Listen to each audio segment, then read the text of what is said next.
बिस्मिल्लाहिर्रहमानिर्रहीम। दार एजुकेशन के जावा वीडियो ट्यूटोरियल में खुश आमदीद। आज हम 6 मॉड्यूल करने जा रहे हैं। वो packages and access specifiers will be discuss in this module. अच्छा, सबसे पहले तो हम बात करेंगे कि पैकेजेस होते क्या हैं। तो packages are group of related classes. अगर आपकी मुख्तलिफ डिफरेंट टाइप्स ऑफ क्लासेस बनी हुई हैं और आप उनको एक जगह पे मर्ज करना चाहते हैं, then you need a package. आपको याद होगा कि हमने आपसे मुख्तलिफ किस्म के एक्सेस स्पेसिफाइज आगे डिस्कशन होने जा रहे हैं जिसमें पब्लिक, प्राइवेट, प्रोटेक्टेड। उसमें आपको बताया जाएगा कि जी पब्लिक कब एक्सेस करने देता है, प्राइवेट कब नहीं करने देता।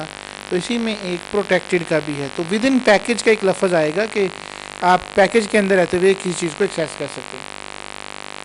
And interface is organised as one unit. जितने भी आप एक बैंकिंग सिस्टम की बना रहे हैं जिसमें कैश कैरिड हो रहा है, डेबिट हो रहा है, उसमें क्लियरिंग हो रही है, मुख्तलिफ मॉड्यूल्स बने हुए हैं, उन सबको अगर आप एक पैकेज में बनवा कन्वर्ट कर दें तो then it will become a one unit. Fully qualified name of the class include the package it belongs. Fully qualified का नाम मतलब ये होता है, जैसे अगर मैं आपसे पूछूं कि जी आपका नाम क्या है, लेट्स सपोज मेरा नाम सैफुल्ला डार, तो ये फुली क्वालिफाइड नाम नहीं है कि हो सकता है कि दुनिया में कोई और भी हो, तो फिर हम पूरा फुली नेम करने के लिए वल्द ताउल्ला डार वल्द इस तरह से जो पूरा हम बताते हैं, शजरा नसब जिसको कह लें, that was a fully qualified name. For instance tool dot drawing dot shapes, जैसे आप लोग console dot write dot system dot console dot write line, या जैसे आप इसमें कौन सा करते system dot out dot println, ये बेसिकली आपकी fully qualified name.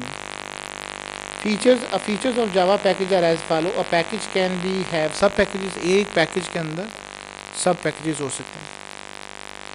A package can not have two member with the same name. एक पैकेज के अंदर दो सेम नाम से एक मॉड्यूल नहीं हो सकता। जैसे कैश और कैश का मॉड्यूल, कैश मॉड्यूल नहीं बना सकते।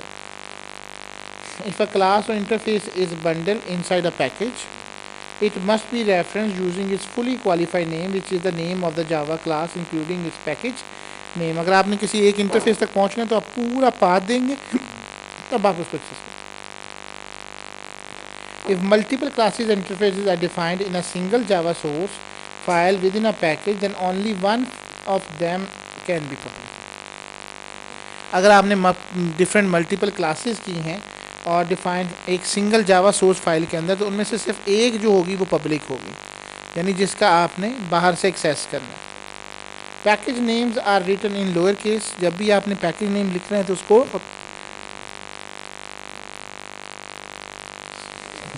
Standard packages in the Java language begin with the Java और जावा एक्स। टाइप्स कौन सी जी? जैसे Java API library consist of a vast set of packages. जैसे जब आप ऊपर लेते हैं तो सिस्टम डॉट IO, ये जितने भी आप लेते हैं पैकेजेस होते हैं। जिस तरह आपको याद होगा कि हम लोग जब सी करते थे तो इंक्लूड इस्तेमाल करते थे, IO conio dot H stdio dot, यहाँ पे उसी चीज़ को पैकेज कहा जाता है। जैसे हमने इसके लिए अगर आपने यूज़र से कोई चीज़ गेट करनी है सिस्टम डॉट इन, तो हमें फिर आपको ऊपर इंपोर्ट करवाना करना है। इसकी सबसे मशहूर लाइब्रेरी कौन सी? इंपोर्ट जावा डॉट यूटिल। तो ये एक इंपोर्ट के अंदर आप सारे पैकेजेस इंपोर्ट कराते हैं। Java dot lang. Types of packages are as follows. Predefined packages and user defined packages. तो दो तरह के पैकेजेस हैं। एक प्री डिफाइंड है जो कि जावा की लैंग्वेज ने आपके लिए बना के रखे हैं, आपने जस्ट उनको यूज़ करना है, और दूसरा user defined packages. Predefined packages पे Java dot IO, Java dot util, Java dot AWT। आप जब इनको इस्तेमाल करते हैं, लेट्स सपोज आप यहाँ ऊपर इंपोर्ट लिखते हैं किसी भी फाइल के ऊपर,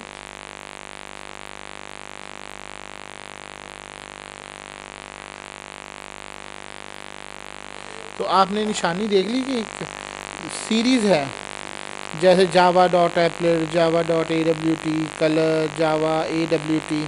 अब AWT के अंदर बहुत बड़ी क्लास है। मेन क्लास जो पड़ी हुई है वो जावा डॉट IO है।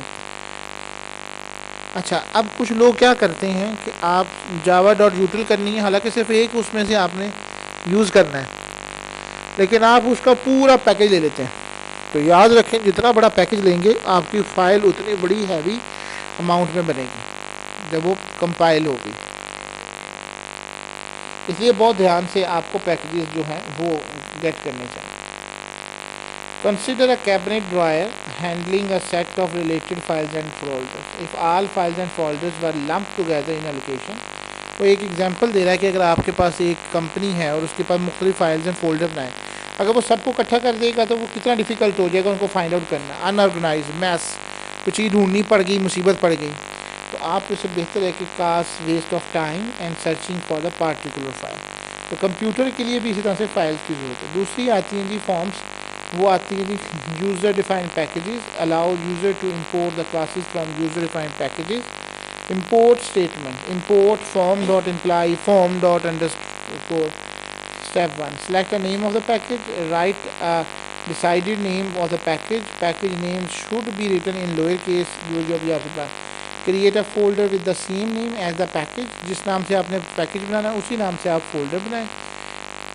The naming structure of this package is hierarchical, यानी जिस तरह से आप वापस आए हैं, जिस फोल्डर के अंदर से आप रखें,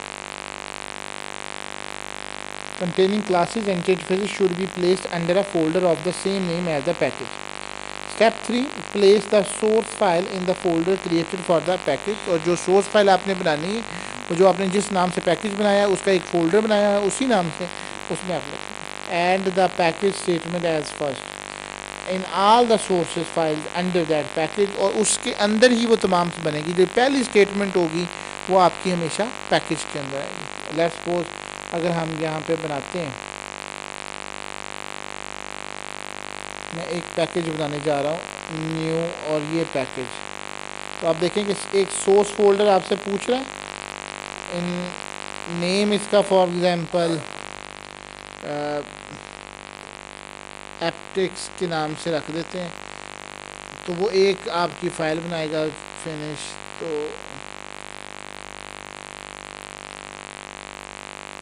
यू कैन सी दैट कि अब आप इसके अंदर जो भी फाइल बनाएंगे, लेट सपोज एक क्लास बना रहे हैं, तो ये देखें ऊपर नज़र आ रहा है आपको पैकेज का नेम। तो अब जो भी मैं फ़ाइल बना रहा हूँ वो इस पैकेज के नेम के नीचे अंडर में आ रही है। इसका नाम मैं फॉर एग्जांपल क्लाइंट के नाम से रखता हूँ। तो आप देखेंगे कि अब सबसे पहला जो इसकी स्टेटमेंट आएगी वो पैकेज और फिर साथ में एप्टिक का नाम आएगा, और फिर आपकी बाकी क्लासेस सारी फॉर्म्ड होंगी।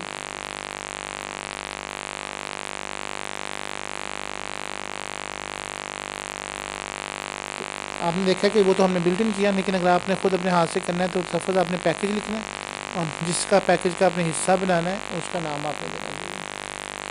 Compile and execute the execution, जिसे पैकेज फॉर्म है और फिर उसके नीचे मुख्तलिफ क्लास के आइटम्स बनाए हुए हैं, और ये एक आपका फॉर्म हो गया।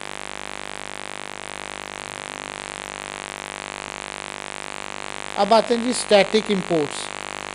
Formally the access static members of a class within another class, it is required to use fully qualified name of the static number। अगर आपने किसी चीज़ को, जिस तरह कांस्टेंट स्टैटिक होते हैं, आपकी एक पोजीशन स्टैटिक है, तो उस वक्त आपने उस चीज़ को करना है, तो वो किस तरह परफॉर्म करेंगे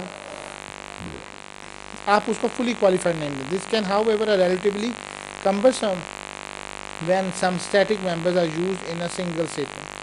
Java provides a workaround for this situation through static import. The static import statement allows static members to use without qualifying them within the class name and without inheriting from the type that contains in the static members. Static import allow a program to import static members either individually or as a whole.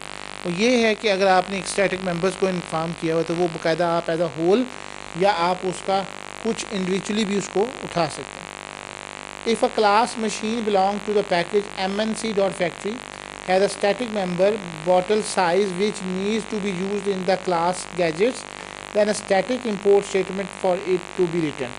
Let's suppose एक machine की class आपने बनाई है और वो एक package का हिस्सा है जिसका नाम mc.factory है, जिसका एक स्टैटिक मेंबर है जिसका नाम आपने बॉटल साइज़ लिया है, और वो आप किसी और जगह पे यूज़ करना चाहते हैं, तो आप उस गैजेट के तौर पे तो वो इस्तेमाल कर सकते हैं। तो वो इम्पोर्ट स्टैटिक mnc.factory.machine.border size, ये पूरा नाम क्या हो गया, ये फुली क्वालिफाइड नेम हो गया। यानी जब भी आपने स्टैटिक मेंबर लेना है, उसको इंपोर्ट करना है, तो पूरा पाथ आपको देने की ज़रूरत है। जब आपने कर लिया तो फिर क्लास और जिसके अंदर से आपने उठाना है